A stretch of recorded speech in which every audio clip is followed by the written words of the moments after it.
Hi everyone, this is Pallavi Parashar और मैं यहाँ पे कुछ इम्पॉर्टेंट टॉपिक्स बताऊँगी रीजनिंग से रिलेटेड, जो बहुत ही ज़्यादा फ्रीक्वेंटली पूछे जाते हैं एग्ज़ाम्स में। स्पेशली जब मैंने ITA TO के एग्ज़ाम्स को एनालिसिस किया था नॉन टेक्निकल पार्ट में, तो मुझे ये 10 से 11 जो टॉपिक्स हैं ये मुझे बहुत रिपीटेड मोड में दिखे।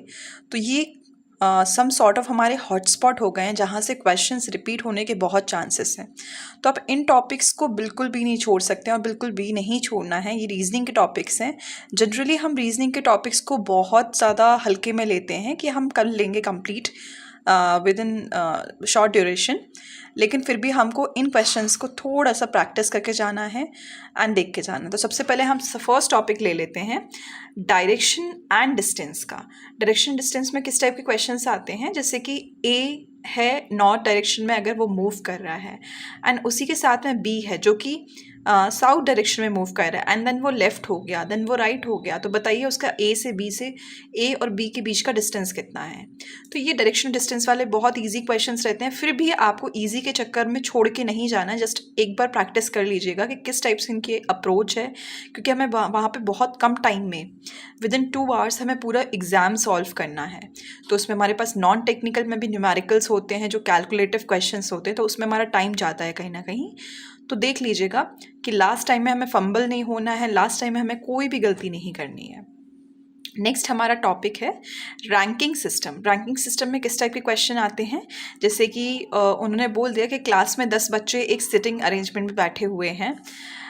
सिटिंग अरेंजमेंट में इस टाइप के क्वेश्चन भी बता रही हूँ। एक रैंकिंग में इस टाइप के क्वेश्चंस भी आते हैं कि अगर ए की रैंक बी से इतना है, 7th है, अगर वो सर्कुलर एरिया में भी बैठे हैं, सर्कुलर अरेंजमेंट में, देन बताइए कि उसका लेफ्ट से रैंक कितना है, तो टोटल नंबर ऑफ स्टूडेंट्स कितने हैं। आई होप आपको क्वेश्चन समझ में आया होगा कि टोटल स्टूडेंट्स इतने हैं, अगर उनका लेफ्ट से रैंक इतना है, राइट से रैंक इतना है, तो टोटल नंबर ऑफ स्टूडेंट्स कितने हैं। ऐसे ही हमारा थर्ड टॉपिक है ब्लड रिलेशन।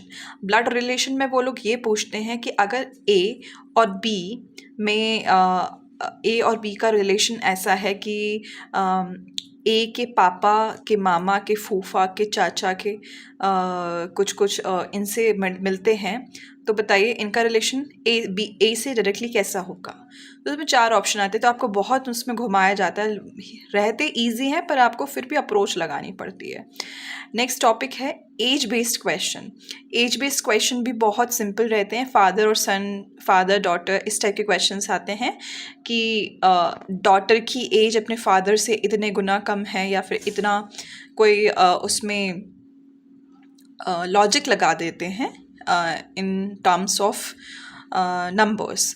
जैसे कि अगर ए की एज 4 टाइम्स है अपनी डॉटर्स की एज के, या 2 टाइम्स है, तो बताइए फादर की एज कितनी है। इस टाइप के क्वेश्चन सिटिंग अरेंजमेंट में आप देख सकते हैं। सिटिंग अरेंजमेंट में आते हैं बेसिकली सर्कुलर मोशन में, या फिर लीनियर अरेंजमेंट में क्वेश्चन कि अगर सीधी लाइन में बैठे हुए हैं या फिर सर्कल में बैठे हुए हैं, इस टाइप के। नेक्स्ट है पजल्स। पजल्स में वो किसी भी टाइप की पजल्स पूछ सकते हैं, इजी से लेके टफ तक आते हैं, लेकिन आपको इजी वाली ही अब क्वेश्चंस जो मैंने PYQ में देखे हैं वो इजी ही है, इजी टू मीडियम है, ज़्यादा टफ नहीं है, वो CGL में पूछे जाते हैं।